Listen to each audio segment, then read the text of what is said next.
A comunidade Narrações Imersivas acaba de chegar. Torne-se membro e tenha acesso a todos os nossos livros, sem interrupções ou propagandas. E em formato de MP3, ouça diretamente da nossa plataforma no Hotmart. Por menos de uma Coca-Cola por mês, você assina nossa comunidade e apoia diretamente nosso trabalho. Não perca mais tempo e venha curtir mais uma forma de ouvir narrações imersivas. Link para assinar a comunidade na descrição ou no primeiro comentário fixado. Fique agora com mais um episódio imersivo.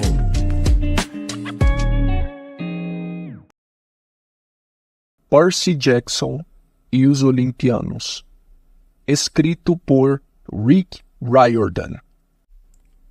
Livro 5, O Último Olimpiano. Narração: Danilo Oliveira. Capítulo 17. Sento-me na cadeira quente. O que você estava pensando? Clarice aninhava a cabeça de Silena em seu colo. Silena tentou engolir, mas seus lábios estavam secos e rachados. Não quis ouvir. O chalé só seguiria você. Você roubou minha armadura, afirmou Clarice, incrédula. Esperou até eu e Chris sairmos em patrulha. Roubou minha armadura e fingiu ser eu. Ela lançou um olhar feroz aos irmãos. E nenhum de vocês percebeu? Os campistas de Ares olharam para baixo, subitamente interessados em suas botas de combate. Não os culpe, disse Silena. Eles queriam acreditar que eu era você. Sua filha boboca de Afrodite, soluçou Clarice. Você atacou um Drácon. Por quê? Tudo minha culpa, disse Silena, uma lágrima escorrendo pelo canto do rosto. O Drácon, a morte de Charlie, o acampamento em risco. Pare, disse Clarice. Isso não é verdade. Silena abriu a mão. Na palma havia um bracelete de prata com uma foice como pingente, a marca de Cronos. Um punho frio fechou-se em torno do meu coração. Você era o espião? Silena tentou assentir. Antes de eu gostar de Charlie, Luke era gentil comigo. Ele era tão encantador, bonito. Mais tarde, eu quis parar de ajudá-lo, mas ele ameaçou contar e garantiu que eu estava salvando vidas.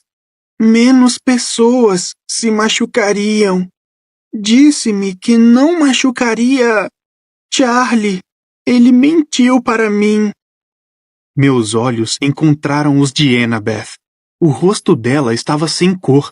Parecia que alguém havia acabado de puxar o mundo de sob os seus pés. Atrás de nós, a batalha prosseguia furiosamente. Clarice olhou de cara feia para seus companheiros de chalé. Andem! Vão ajudar os centauros! Protejam as portas! Vão! Eles correram para se juntar à luta. Silena inspirou pesada e dolorosamente. Perdoe-me. Você não está morrendo, insistiu Clarice. Charlie. Os olhos de Silena estavam a 1 milhão de quilômetros dali. Ver Charlie. Ela não falou mais. Clarice continuou a segurá-la e a chorar. Chris pôs a mão em seu ombro. Por fim, Annabeth fechou os olhos de Silena. Temos de lutar. A voz de Annabeth soava frágil. Ela deu a vida para nos ajudar. Temos de honrá-la. Clarice fungou e enxugou o nariz. Ela foi uma heroína, entenderam? Uma heroína! Assenti. Venha, Clarice. Ela pegou a espada de um de seus irmãos caídos. Cronos vai pagar! Eu gostaria de dizer que afugentei o inimigo para longe do Empire State Building. A verdade é que Clarice fez todo o trabalho. Mesmo sem a armadura e a lança, ela foi um demônio. Guiou sua carruagem direto de encontro ao exército do Titã e destruiu tudo em seu caminho. Ela foi tão inspiradora que até mesmo os centauros em pânico começaram a se reagrupar. As caçadoras catavam as flechas de quem havia caído e lançavam saraivada após saraivada sobre o inimigo. O chalé de Ares brandia suas espadas, que era o que eles mais gostavam de fazer. Os monstros recuaram na direção da Rua 35. Clarice guiou a carruagem até a couraça do Drakon e passou uma corda por suas cavidades oculares. Ela açoitou seus cavalos e decolou, arrastando o Drakon atrás da carruagem como um dragão do Ano Novo chinês. Perseguiu o inimigo, gritando insultos e desafiando-os a irem ao encontro dela. Enquanto guiava, percebi que ela estava literalmente brilhando. Uma aura de fogo vermelho tremulava à sua volta. A bênção de Ares, disse Thalia. Eu nunca tinha visto isso pessoalmente. Nesse momento, Clarice era tão invencível quanto eu. O inimigo atirava lanças e flechas, mas nada a atingia. Eu sou Clarice, matadora de Drakons! Gritou ela. Vou matar todos vocês! Onde está Cronos? Tragam-no aqui! Ele é um covarde! Clarice! Gritei. Pare! Recue! Qual o problema, senhor Titã? Gritou ela. Venha para a luta! Não houve resposta do inimigo. Lentamente, eles começaram a se retirar para trás de uma parede de escudos de Dracainai, enquanto Clarice guiava em círculos em torno da Quinta Avenida, desafiando qualquer um a cruzar seu caminho. A carcaça do Drakon de 70 metros produzia um ruído áspero e abafado contra o calçamento, como se ela arrastasse 1000 facas. Nesse meio tempo, cuidávamos de nossos feridos, trazendo-os para o saguão. Muito tempo depois de o inimigo ter desaparecido de vista, Clarice continuava em sua carruagem, desfilando para cima e para baixo na avenida com seu horrível troféu, exigindo que Cronos a enfrentasse na batalha. Vou ficar aqui olhando-a, disse Chris. Ela vai acabar se cansando. Vou me certificar de que entre. E quanto ao acampamento? Perguntei. Ficou alguém lá? Chris sacudiu a cabeça. Apenas Argus e os espíritos da natureza. O dragão Peleu ainda está protegendo a árvore. Eles não vão resistir por muito tempo, disse eu. Mas estou feliz por vocês terem vindo. Chris assentiu com tristeza. Lamento que tenhamos levado tanto tempo. Tentei argumentar com Clarice. Disse que não havia sentido em defendermos o acampamento se vocês morressem. Todos os nossos amigos estão aqui. Lamento que tenha sido preciso que Silena... Minhas caçadoras vão ajudá-lo a montar guarda, disse Thalia. Annabeth e Percy, vocês deveriam ir para o Olimpo. Tenho a sensação de que vão precisar de vocês por lá para preparar a defesa final. O porteiro havia desaparecido do saguão. Seu livro estava com a capa voltada para baixo na mesa e a cadeira encontrava-se vazia. O restante do saguão, porém, estava lotado de campistas, caçadoras e sátiros feridos. Connor e Travis Stowe nos encontraram nos elevadores. É verdade? Perguntou Connor. Sobre Silena? Assenti. Ela morreu como uma heroína. Travis mudou de posição desconfortável. Também ouvi... Isso é tudo. Insisti. Fim da história. Certo, murmurou Travis. Ouça, calculamos que o exército do Titã terá problemas no elevador. Eles vão ter de subir aos poucos, e os gigantes simplesmente não vão caber. Essa é nossa maior vantagem, disse eu. Tem alguma forma de desativar o elevador? Ele é mágico. afirmou Travis. Em geral, você precisa de um cartão-chave, mas o porteiro desapareceu. Isso significa que as defesas estão desmoronando. Qualquer um agora pode entrar no elevador e subir direto. Então temos de mantê-los longe das portas, disse eu. Vamos bloqueá-los no saguão. Precisamos de reforços, informou Travis. Eles não vão parar de chegar. Vão acabar nos dominando. Não há reforços, queixou-se Connor. Olhei para a senhora O'Leary do lado de fora, respirando de encontro às portas de vidro e lambuzando-as de baba de cão infernal. Talvez não seja assim, disse eu. Fui lá fora e pus a mão no focinho da senhora O'Leary. Kieron havia enrolado ataduras em sua pata, mas ela ainda mancava. Seu pelo estava todo emaranhado com lama, folhas, fatias de pizza e sangue seco de monstro. Ei, garota! Tentei soar animado. Sei que está cansada, mas tenho mais um grande favor para pedir a você. Então, me encostei nela e sussurrei em seu ouvido. Depois que a senhora O'Leary se foi em uma viagem nas sombras, reencontrei Annabeth no saguão. A caminho do elevador, avistamos Grover ajoelhado ao lado de um sátiro gordo ferido. Leneu! Exclamei. O velho sátiro tinha uma aparência horrível. Seus lábios estavam azuis. Havia uma lança quebrada projetando-se de sua barriga, e suas pernas peludas de bode estavam retorcidas em um ângulo doloroso. Ele tentou nos focalizar, mas não creio que tenha nos visto. Grover? Murmurou ele. Estou aqui, Leneu. Grover piscava para conter as lágrimas, apesar de todas as coisas horríveis que Leneu falara sobre ele. Nós vencemos? Sim, mentiu Grover. Graças a você, Leneu. Afugentamos o inimigo. Eu lhe disse, murmurou o velho sátiro. Líder de verdade, líder. E fechou os olhos pela última vez. Grover engoliu em seco, pousou a mão na testa de Leneu e proferiu uma antiga bênção. O corpo do velho sátiro se desfez, até que só restou uma minúscula arvorezinha em uma pilha de terra nova. Um loureiro! Disse Grover com espanto.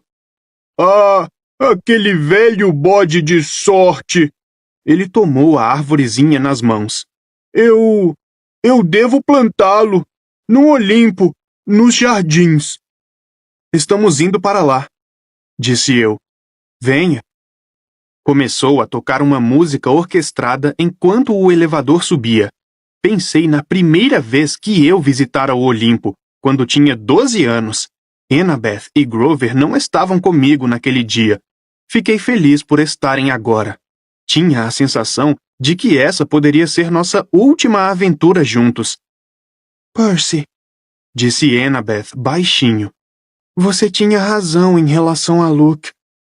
Era a primeira vez que ela falava desde a morte de Celaena Beauregard. Ela mantinha os olhos fixos no número dos andares que piscavam magicamente no elevador.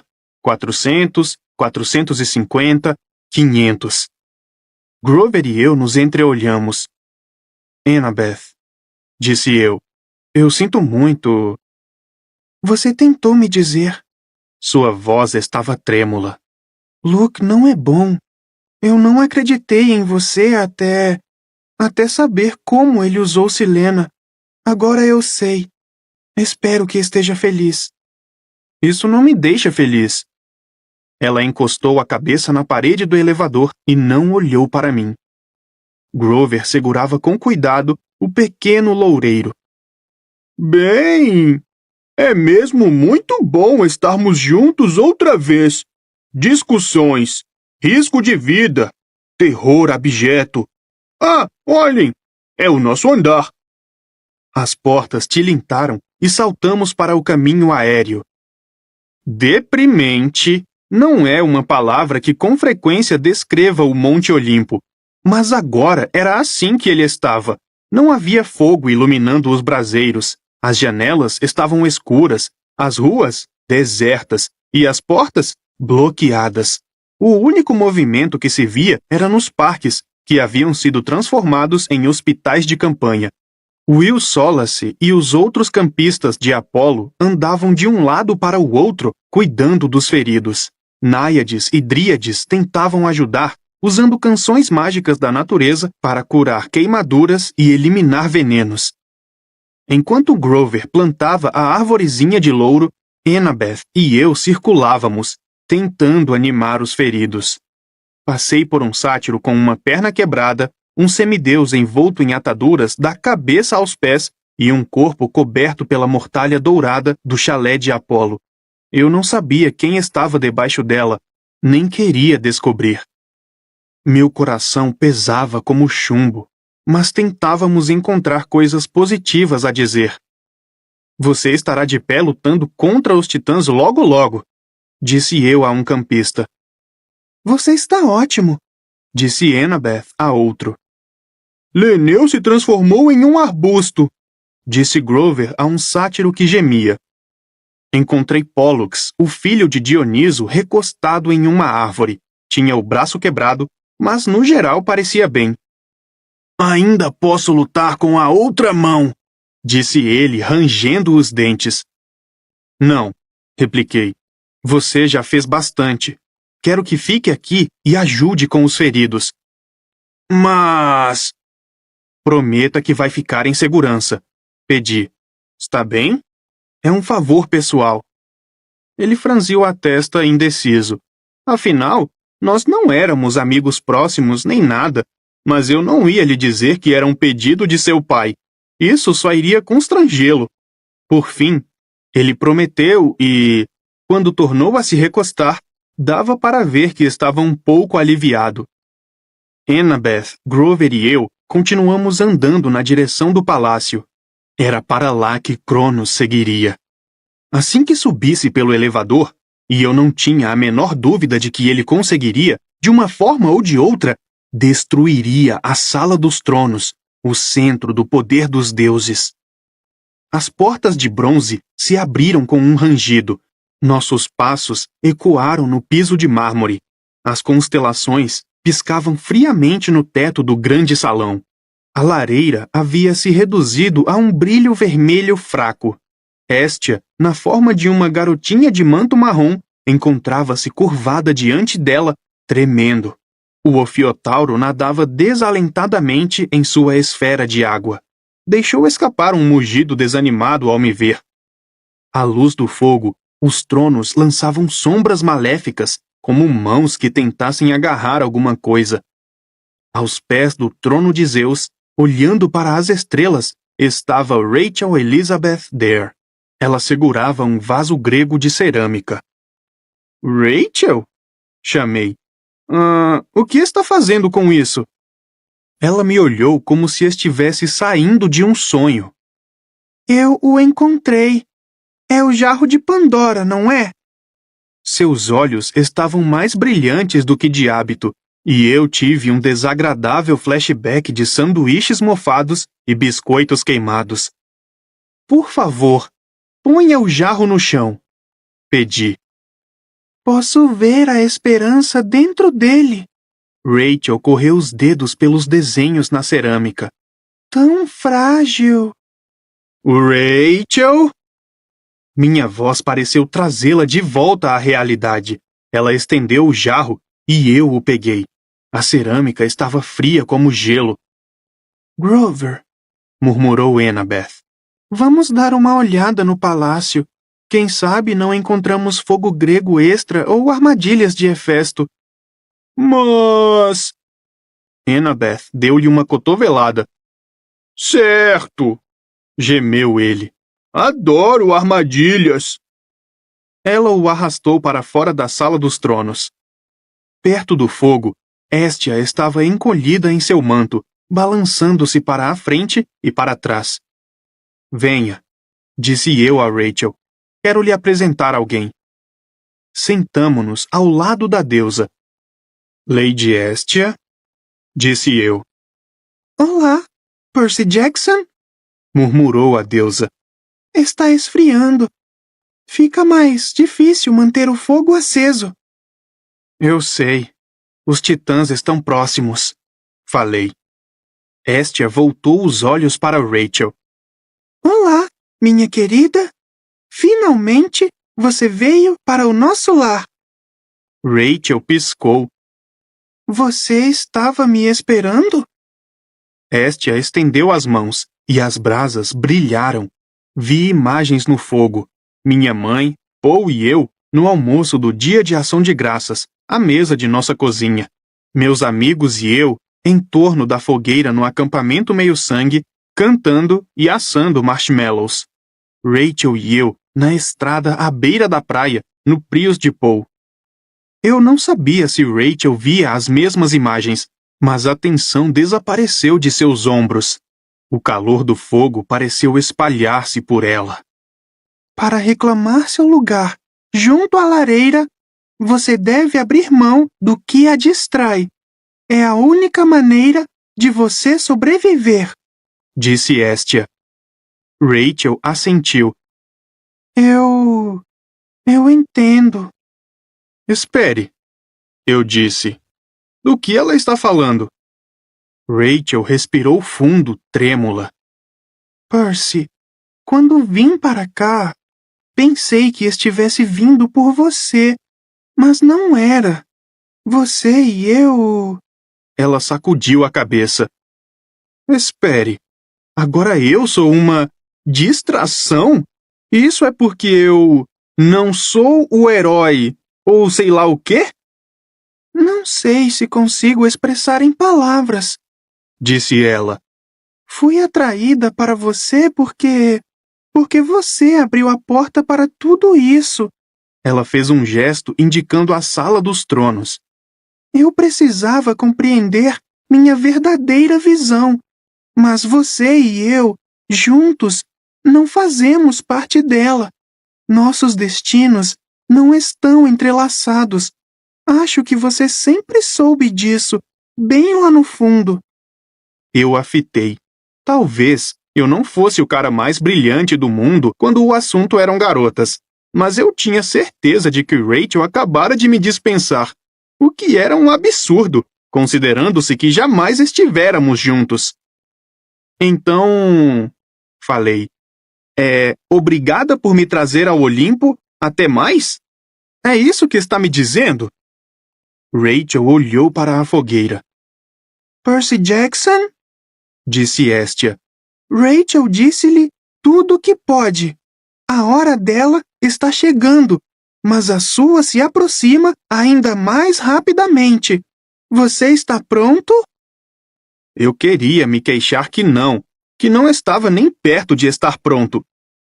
Olhei para o jarro de Pandora e pela primeira vez experimentei a ânsia de abri-lo. A esperança me parecia bastante inútil nesse momento. Tantos amigos haviam morrido. Rachel me dera o fora. Annabeth estava com raiva de mim. Meus pais encontravam-se desacordados em algum lugar das ruas lá embaixo, enquanto um exército de monstros cercava o prédio. O Olimpo estava prestes a ruir, e haviam sido tantas as crueldades que eu vira os deuses fazer. Zeus destruindo Maria de Ângelo, Hades amaldiçoando o último oráculo, Hermes voltando as costas a Luke, mesmo sabendo que o filho se bandearia para o mal. Renda-se, sussurrava a voz de Prometeu em meu ouvido. Caso contrário, seu lar será destruído, seu precioso acampamento será queimado. Então olhei para Hestia. Seus olhos vermelhos brilhavam calorosos. Lembrei-me das imagens que vira em sua lareira. Amigos e família, todos com quem eu me importava. Lembrei-me de algo que Chris Rodrigues dissera. Não tem sentido defendermos o acampamento se vocês morrerem. Todos os nossos amigos estão aqui. E Nico enfrentando o pai. Se o Olimpo cair, disse ele, a segurança de seu palácio não terá importância. Ouvi passos. Annabeth e Grover voltaram para a sala dos tronos e pararam ao nos ver. Provavelmente, eu tinha uma expressão bem estranha no rosto. Percy? Annabeth não parecia mais estar com raiva, só preocupada. Devemos, sair outra vez? De repente, eu tinha a sensação de que alguém havia me dado uma injeção de ânimo. Entendi o que devia fazer. Olhei para Rachel. Você não vai fazer nada estúpido, vai? Quero dizer, você conversou com Kieran, não foi? Ela conseguiu dar um sorriso fraco. Você está preocupado com a possibilidade de eu fazer algo estúpido? Bem, eu quero dizer, você vai ficar bem? Não sei, admitiu ela. Isso depende de você salvar o mundo ou não, herói. Peguei o jarro de Pandora. O espírito da esperança agitou-se lá dentro, tentando aquecer o recipiente frio. Hestia, disse eu lhe dou isto como oferenda. A deusa inclinou a cabeça. Sou a menor entre os deuses. Por que eu confiaria a mim? Você é o último dos olimpianos, disse eu, e o mais importante. E por que motivo, Percy Jackson? Porque a esperança sobrevive melhor no seio de nosso lar, disse eu. Guarde-a para mim, e eu não tornarei a me sentir tentado a desistir. A deusa sorriu, tomou o jarro em suas mãos e ele começou a luzir. O fogo na lareira tornou-se um pouco mais brilhante. Muito bem, Percy Jackson, disse ela. Que os deuses o abençoem. Estamos prestes a descobrir isso. Olhei para Annabeth e para Grover. Venha, pessoal. E marchei na direção do trono de meu pai. O trono de Poseidon ficava à direita do de Zeus, mas não era nem de longe tão grandioso. O assento de couro preto modelado era preso a um pedestal giratório com alguns anéis de ferro na lateral para fixar uma vara de pesca, ou um tridente.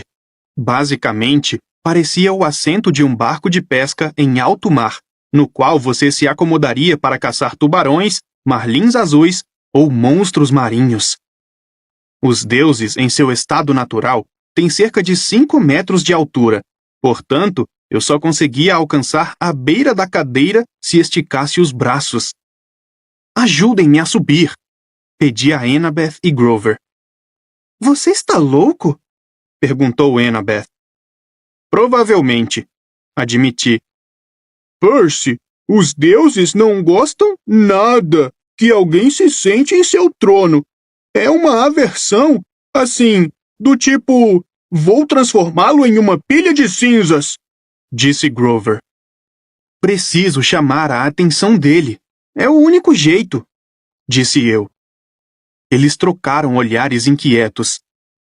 Bem, isso vai mesmo chamar a atenção dele, disse Annabeth. Eles juntaram os braços para fazer um degrau, então me alçaram ao trono. Sentia-me como um bebê, com os pés tão distantes do chão. Olhei à minha volta, os outros tronos vazios e sombrios, e pude imaginar como seria sentar-me no Conselho Olimpiano.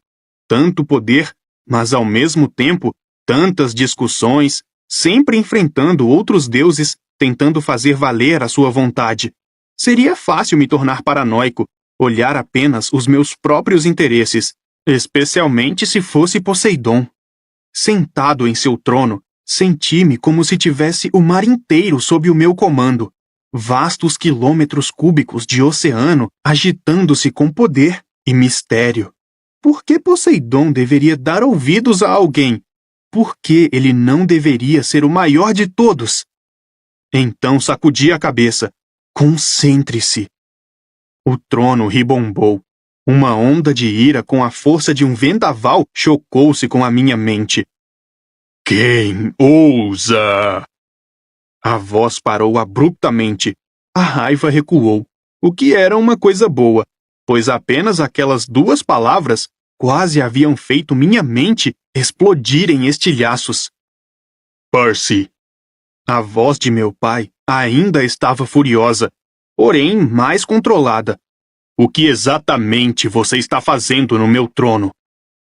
Desculpe, pai, disse eu. Precisava atrair sua atenção. Isso foi muito perigoso, mesmo para você. Se eu não tivesse olhado antes de fulminá-lo, você agora seria uma poça de água do mar. Desculpe, repeti.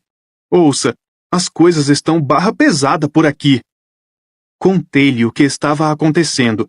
Em seguida, contei-lhe meu plano. Ele ficou em silêncio por muito tempo. Percy, o que você está pedindo é impossível. Meu palácio... Pai, Cronos mandou um exército contra você de propósito. Ele quer separá-lo dos outros deuses porque sabe que você poderia fazer pender a balança. Pode ser, mas ele atacaria o meu lar. Eu estou no seu lar, falei. O Olimpo. O chão tremeu. Uma onda de ira varreu a minha mente. Pensei ter ido longe demais, mas então o tremor diminuiu.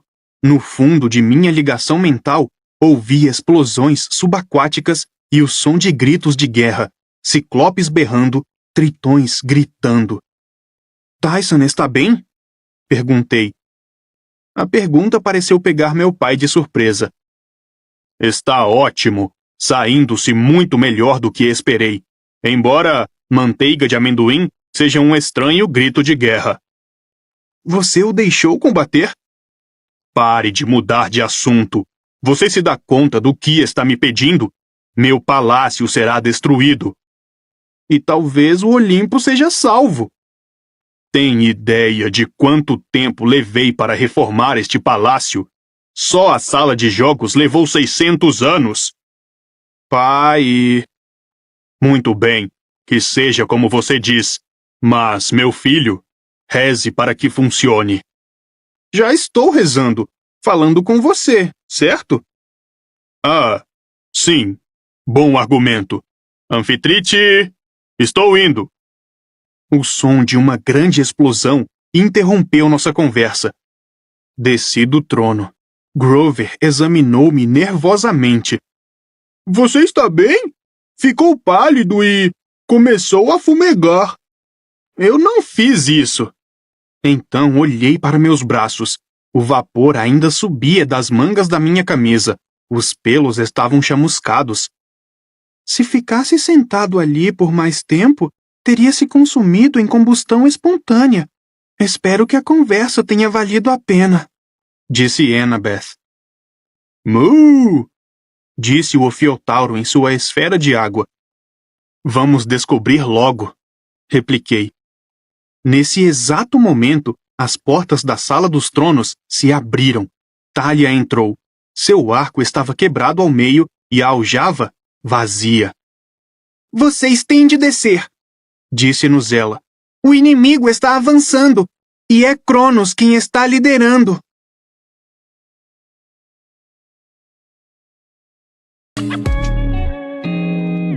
O canal Narrações Imersivas agradece por ter ouvido mais um episódio conosco.